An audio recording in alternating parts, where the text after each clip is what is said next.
दोस्तों, क्या दुनिया तीसरे विश्व युद्ध की दहलीज पर खड़ी है?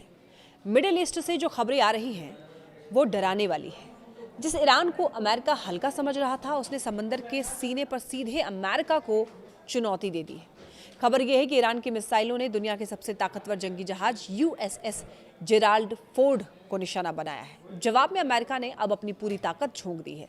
समंदर में एक नहीं, दो नहीं, बल्कि अब तीन एयरक्राफ्ट तैनात कर दिए हैं। क्या अमेरिका ईरान को नक्शे से मिटाने की तैयारी कर रहा है, या ईरान के पास कोई ऐसा ब्रह्मास्त्र है जिससे पेंटागन भी खौफ खा रहा है?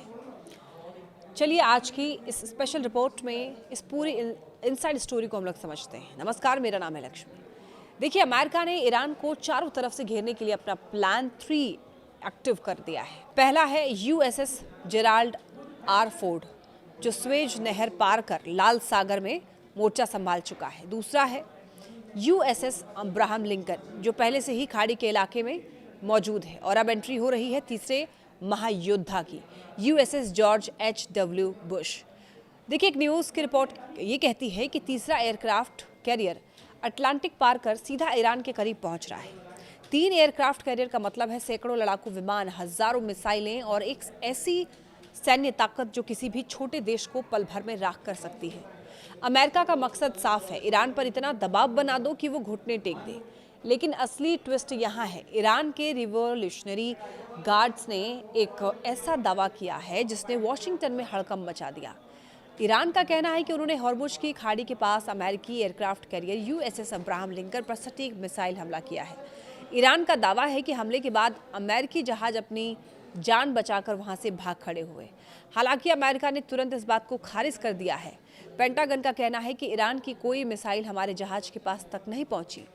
अब सच क्या है ये तो वक्त बताएगा, लेकिन इतना तय है कि ईरान अब छिपाकर वार नहीं कर रहा, वो सीधे सीने पर वार करने की हिम्मत दिखा रहा है।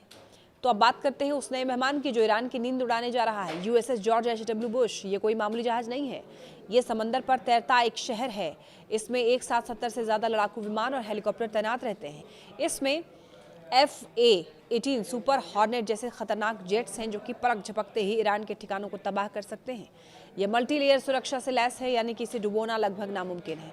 अमेरिका इस जहाज को सिर्फ ईरान के लिए नहीं, बल्कि यमन के हुती विद्रोहियों को भी सबक सिखाने के लिए भेज रहा है, क्योंकि अमेरिका को डर है कि अगर ईरान पर हमला हुआ तो हो सकता है कि हुती भी इस आग में घी डालने का काम करेंगे। तो जंग की तैयारी सिर्फ समंदर में नहीं हो रही है, बल्कि ज़मीन पर भी बारूद बिछाया जा रहा है। अमेरिका ने आनन फानन में एक इमरजेंसी फैसला लिया है। इजराइल को 12,000 से भी ज़्यादा बम बेचने की मंजूरी दे दी गई है। ये वो बम हैं जो कि 1000 पाउंड के हैं, यानी कि एक झटके में बड़ी से बड़ी बिल्डिंग को ज़मींदोज करने की ताकत रखते हैं। $151 मिलियन की ये डील बताती है कि अमेरिका को पता है कि ये लड़ाई लंबी खींचने वाली है। वो इजराइल को पूरी तरीके से तैयार रखना चाहता है, ताकि अगर ईरान और उसके सहयोगी यानी कि हिजबुल्लाह हुती हमला करे तो इजराइल के पास में हथियारों की कमी ना हो। तो दोस्तों, हालात बहुत नाजुक हैं। एक तरफ अमेरिका की ट्रिपल पावर यानी कि 3 एयरक्राफ्ट कैरियर हैं, दूसरी तरफ ईरान की मिसाइलें हैं और इसके ज़िद्दी हौसले।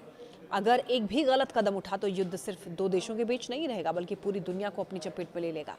क्या अमेरिका ईरान को झुका पाएगा, या फिर वियतनाम और अफगानिस्तान की तरह अमेरिका यहाँ भी फंस जाएगा? आप इस बारे में क्या सोचते हैं, कमेंट में ज़रूर बताइए। और क्या आपको ऐसा लगता है कि तीसरे विश्व युद्ध की शुरुआत हो सकती है?